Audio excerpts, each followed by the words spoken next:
Well, we meet again. Another Path of Exile video.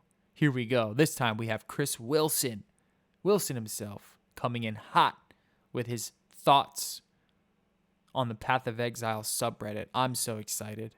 Path of Exile subreddit, aka the worst thing about Path of Exile. Anyways, I'm interested in hearing what he has to say about the backlash. Here we go. Hey Reddit, we've read heaps of feedback on Reddit over the last week and wanted to address some of the topics that have come up a lot. There has been speculation that I've been personally driving the balance changes to match my original vision for Path of Exile. There is a little truth to this in that I want to restore areas of the game that were important but have eroded. But also, every area of specific balance work is the product of a large team of designers working together for a long time to come up with solutions to problems we want to address. We care more about making a good game than we do about vanity metrics like player concurrency records. I suspect this is because we're gamers first and business people second. The direction of Path of Exile was going in over the last year was breaking player records, but wasn't really leaving us happy with our own game. So, yeah, I don't think... Well, yeah, it seems like, Chris is the figurehead of Path of Exile. He will always be the face of Path of Exile. So he's just going to get the brunt of it. But yeah, it's like, how much does how much does his input actually matter to like the specifics of the game? He's just the overall director, right? He's just like the conductor and he's making sure that he's putting the right people in the right places. But for the most part, he's not getting into the nitty gritty of things. So I think it's probably fascinating to him when he sees like, oh yeah, the team wants a bunch of these nerfs and this and that. And then, he goes on the subreddit and like, boom, the community's going nuts. And they're saying things like, wow, you really fucked this gem up and you got rid of this archetype. I'm sure he's surprised by some of that. For more than a year, we've been accumulating changes that we were worried about releasing because they would affect the way people currently play PoE. We understand that our game is an escape for some players, and if that is potentially disrupted, it could be very upsetting for them. We have great appreciation for the fact that PoE has become part of your lives. When someone comes into my office with a prospective nerf, more than half the time I suggest we don't do it because it would hurt a build without a sufficiently good reason. We try to be very cautious and to care about your experience with PoE. Unfortunately, we've been hitting a breaking point with power creep recently, and we really need to address it. Meanwhile, much of the community has grown increasingly unhappy with the direction the game is heading in. It honestly feels to us that this is in part because we've moved further away from our own vision over time. So you're unhappy and we're unhappy, and that means it's really time that we start to correct things. The changes we are making in Expedition are carefully considered set that sound daunting, but probably have less overall impact on the way you will play the game than you suspect they may. These changes really open up possibilities for the future and put us in good position for working towards the release of PoE 2. When I'm writing to the community, I usually try to avoid saying what is fun and what isn't, as it's quite subjective, but we are very confident that the new Path of Exile is going to be more fun. There's a wealth of powerful new builds out there to discover, and we honestly can't wait to see what you come up with. I'd like to talk about some specific topics that I come up on Reddit in the last week. Okay, so this is so important, and it's exactly what's going on here, right? Let me move this over, I guess. This is so important, right? And this is the problem. Oh God, what is going on? And this is, I think, one of the problems that has been happening with communication with PoE. So a lot of people are upset, like, oh man, what we want out of the game is not aligning with the vision that you've previously had, and that because you are trying to fit this game into this old, antiquated vision that you had, you're ruining the game you're ruining what you've made great about the game currently. And I think there is some truth to that, right? That old vision that you had obviously wasn't quite working in the beginning. So you've adapted to it and you've started to make changes to better the experience. So honestly, what I think is going to happen, right? They're going to try to pull back to that original vision, which is just more of like what PoE 2 is. If you look at the trailer for PoE 2, that's their original vision. It's a little bit more Diablo-esque. It's less about like, fucking 2,000% movement speed, just flying through maps, blowing shit up at record, and everyone can do it, right? They want it to be challenging. They want things to kind of mean something. They want every sort of decision you make have some sort of impact. And currently, it's getting a little it's getting crazy, and I think anyone can admit that. But I also think, yeah, I think this miscommunication happening with like the vision of the game and what the game should or ought to be is coming to a head here, right? A lot of people are just like, look, we love the zoom and zoom, and this is we love just blowing up fucking tons of packs. We love crafting our items. We love making shit that's super powerful, and their original vision that they're trying to go back to is we don't want you to do any of that. We want to make it very, very difficult for you to do that. So it's just finding that, middle of the road there is really kind of the challenge that they're running into. All right. What is your motivation behind increasing the mana cost of so many support gems? Why wasn't this mentioned in the game balance manifesto? So this was a huge thing that we recently saw when they released the patch notes, is like every gem has a much higher mana multiplier, where things like Spellslinger, if you put Spellslinger on certain builds, it's like you barely have any reserve mana left, and now there's an added cost to that on top of the increased added multiplier to the mana. It's like it becomes a lot. So yeah, I'm interested in his answer here. During the game-wide balance assessment we did for 3.15, we identified many support gems that just cost too little mana and needed to be adjusted up to fair baseline for their effects. We mentioned this in the manifesto as, quote, we have also taken this opportunity to take mana multipliers on support gems more consistent. In general, mana multipliers have gone up slightly, but several gems have had mana multipliers lowered as a result of this pass. What has been lowered? At the time of writing it, we haven't worked out final values for these gems, and hence the manifesto section was written vaguely and inadvertently downplayed the extent of the changes. I'm sorry about this. We'll try to be more clear in the future. This is especially disappointing because our main intent with the manifesto was to make sure that it had detailed and transparent explanations for most of our big changes. So they didn't really answer it. They just said, we feel like we need to add more mana to it, which we'll see how much of an issue that is. It might just mean you take a couple more mana nodes on the tree, or you take one mana node, right? One little mana cluster. Previously, you wouldn't take any mana. You wouldn't add any mana to your fucking build unless you were like a fucking Archmage.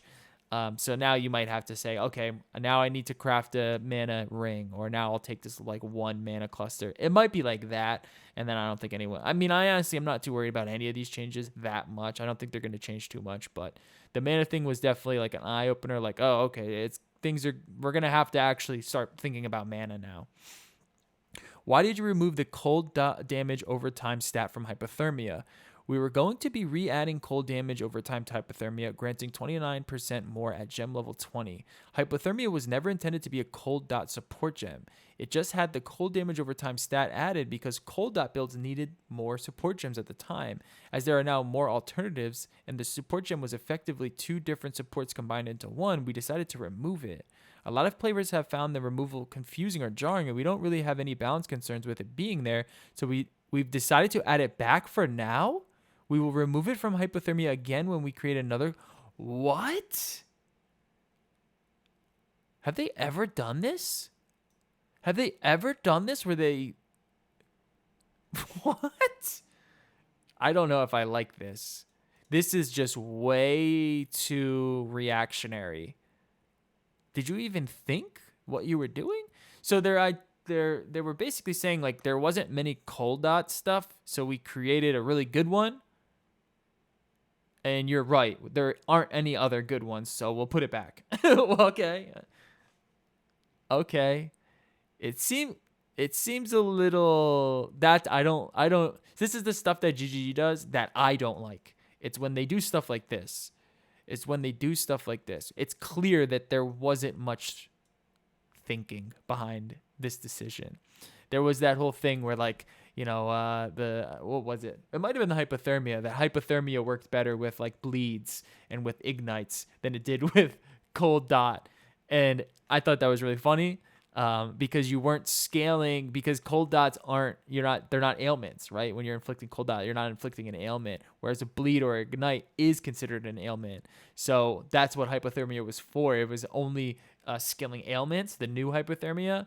So now they're like, oh yeah, you're right. We don't have really any other option, so we'll put it back. Okay. At least we know that they can put things back in. All right, anyways. Do you really believe that Ultimatum had poor player retention because it was too rewarding? Wow. I cannot wait to see this answer. I was interviewed by Jason at VentureBee and we chatted about the Ultimatum League. The takeaway line that was quoted from this interview is that I felt that Ultimatum had bad retention because it was too rewarding and people are too quick to point out that this was not the problem with Ultimatum. I agree. The quote from the interview is as follows. Retention during the league was poor. I would say it was in the bottom 40% of leagues, a bit below average. And this is partly because for the league, both of its combat was a bit spammy and its item rewards a bit too spammy, said Wilson. These are two things we hadn't determined during our playtesting that had become apparent over the course of the league. And so the fact that it was quite heavy with its reward systems meant that players played it for less time than they normally would. And this was quite useful to learn from. So overall player numbers dipped a little more than they would have done by the third month, which is disappointing, but it's a consequence of the way that Ultimatum was designed. To put my thoughts into a considered written reply rather than an off-the-cuff answer to an unexpected question in an interview primarily about Expedition, there were two big problems with the Ultimatum League from my point of view. The encounters themselves didn't have great combat. They achieved challenge by just spamming a whole lot of rare monsters at you, and it was hard to follow what was going on. While the core Ultimatum double or nothing item reward system was decent, the absolutely massive spam of items that occurred after these encounters was unnecessary and only contributes to the problems that PoE has with items currently. I absolutely agree. Okay, so he just kind of misspoke. Chris Wilson, it's clear that like he doesn't like that type of stuff, so he just misspoke, and I guess the way that he just misspoke is honestly what happened. He basically means the loot explosion at the end was way too out of hand. Like a lot of people, when you saw with what's his name, Empy getting banned, a lot of people were just scaling that because the Ultimatum rewards themselves weren't that good. But if you had a juice map, if you did an Ultimatum in like a really juiced map, you can scale that huge loot explosion to drop really good stuff. So I'm assuming that's what he means. Absolutely agree that the first of these point spam encounters alongside the other meta issues, stale metagame, contributed far more to poor retention than the heavy rewards did. The rewards issue is more of a long-term problem, and I should not imply that it was related to the... Yeah. In this clip, you mentioned that you weren't going to make sudden extreme changes to the game. Are these changes in line with that statement? What's this clip here? A number of years ago where they were upset at the insane movement speeds that some characters managed to achieve, and so they fixed it, and that was perceived negatively by the community, and we're very careful about having the same reaction. We don't want to upset existing players, but we don't want to solve the problem, so we'll do it in the most careful way we can and probably communicate it, right? This isn't going to be a sudden patch, oh, by the way, the game's bad now. Yes. It's going to be something where we say, we're considering the following changes, do you have any thoughts about it? And we'll listen to the hatred and the angry Reddit threads and then try to take into account and test it. I don't. I mean, they've been talking about power creep. They've been talking about they want it slower. This is nothing. None of this is new. The balance changes we're making in 3.15 are not the type of drastic changes I was referring to in that clip from 2019. The changes they made to that Marvel Heroes game were 10 times as impactful as what we're doing here. We're not fundamentally changing how PoE is played to anywhere near such a significant degree. We're not looking at 1 minute map runs and saying that you should now take 10 minutes. Yes, the balance changes do have an impact on the design of many builds, but those builds will still be capable and appropriately powerful afterwards. I know the changes are daunting to look at before you're able to experience them in game, but there are so many more opportunities for viable builds now. We're expecting it a lot more engaged to play. By the way, I stand by what I said in 2019. We often discuss making larger changes to the game, and we cite the point. Yeah, I agree. It's stupid. I don't even know why anyone would say. Wait, what is the title of this? There was a patch. Yeah, it just seems like people are like, wow, you said you wouldn't ever change the game, and now you're changing it. It's like, okay. Why didn't you nerf aura bots? Is this favoritism from developers? We don't have a specific plan that we are ready to commit to yet. We like how auras individually work and feel that stacking a bunch of auras on your own character also has appropriate costs. We know that dedicated aura support characters are very powerful, but we don't have a specific plan ready for 3.15 to address this, so it hasn't been included in the patch. We have given all our balance changes a lot of thought and testing, and we want to apply the same standards to a potential aura change. Some players speculate that because Mark played this build in the past, he's protecting it from nerfs. A plan wasn't brought to him for approval in 3.15, and we had a lot of nerfs already, so we didn't get it. Yeah. Okay, that's stupid. Why would you even answer this? Do you make game balance decisions based on incorrect data from the community wiki. All right, so this was interesting. GGG over-nerfed ballistic totems by more than 500% of their intended amount because they are relying on an unupdated wiki to know its current numbers. And then what you saw was that they updated in the patch notes that they were using the wiki numbers because they already changed them in game, and those wiki numbers were out of date for like 3 years or something, I think is what they said, which is interesting. Probably, I mean, I don't have an answer for that. Maybe they did. I mean, we'll see. There was a 4,000 upvote thread about how we balance skills by looking at incorrect data on the wiki and making decisions. We don't use the wiki for doing balance work. The numbers that we tweak in our internal tools are an entirely different form than the final values you see in the game in their wiki. What happened in this case was a mistake while preparing the patch notes. The person preparing the patch notes often copy pastes the formatting for skill stat descriptions from the wiki and then adjust the values to the correct. Well, yeah, it just seems like they were using the wiki for the patch notes, right? Unfortunately, with over 1,000 distinct patch notes to write, which was crazy. The patch notes were huge. The manifesto was huge. This led to a patch note. With over 100 changes and expansions, communicating everything clearly is a challenge. We will continue to improve this process and welcome any feedback about how we can make changes to PoE in any way that is better understood and less upsetting to players. If you have feedback about what you've preferred us to have done differently during our pre-launch period, share it with us. In the meantime, I'm going to get back to playtesting Expedition. See you on Friday. All right, let's see the comments here. Let's do this, okay? We're going to do this just so we can highlight the insanity. Hey, tie Killer. I am personally bitter about the changes of Smoke Mine, but I understand. Yeah, Smoke Mine getting hit. Wow, 200 already. Smoke Mine getting hit is definitely sad. I'm pretty scared of Reddit's power to influence GGG if Chris Wilson himself is coming here to justify his action and defend what he said. So true. I 100% agree. Wilson, if you're watching this, do yourself a favor. I think I think they look at, this is what I like, right? I love that GGG will go to the subreddit. They'll answer questions. They'll be nice. They'll try their best to like give as much feedback as they can. But any sort of like game changing ideas or quality of life additions or like any suggestions to make PoE a better game, they say fuck off and they do the opposite. And I love that. It's why this game rocks. It's why this game rocks. They do not care about what you want.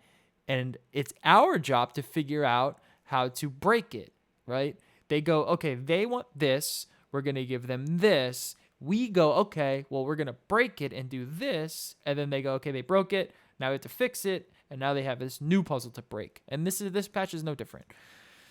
Okay, so yeah. Okay, cool. Thanks, Chris. Thanks for the update on this. This like league start has been like really interesting because there's not much hype going into it. There was this like onslaught of like bad news of the gems and the flasks and the mana cost, and like everyone's just kind of like it's coming off the heels of Ultimatum, which wasn't a very popular league, and it's just like everyone's just like, man, remember the days of Ritual and Harvest? They're in a really tough spot. I don't think making this is the best idea. I think it only feeds into that more so. I would like to see Chris kind of stand up for himself a little bit more. He does for the most part, but I would like to see him kind of say, look, guys, just trust me. You guys really love the game. I know you love the game. To everyone that's saying go play Last Epoch, go play Last Epoch. We're going to make the game that we want, and this is what we're deciding, you know? And it's 3 months. If it's really that bad, right? And this is the thing. If it's really that bad, and if it feels like complete shit and everyone has a shit time, it's only 3 months. In the next 3 months, a new league will come out. It'll all be fixed. All your power creep will come back, blah, blah, blah, right? It's just with the PoE's in a very interesting spot right now, but I really hope that for the most part, the feeling of PoE is still there. I don't think much is going to change. And by feeling, I mean like the way you kind of traverse maps, the way you kind of traverse the progression. I really enjoy it. I've enjoyed it so far. I would like to see more stuff added to it. Expedition as a league mechanic kind of looks kind of lame, but it looks way better than Ultimatum. So I'm very excited. I'm excited to kind of just get back onto the grind, the league grind. I'm ready to get sweaty.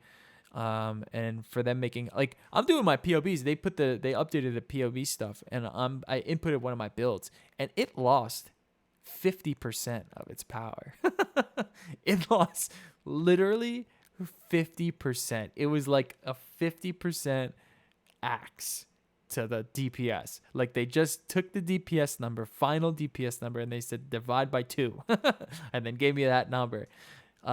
It is gonna be interesting, man. This is gonna be interesting, and I can't wait. So, all right, hopefully you liked this video. If you did, like and subscribe. I'll catch you guys later. Shout out to Chris Wilson. Chris Wilson, come on my show. I'd love to chat.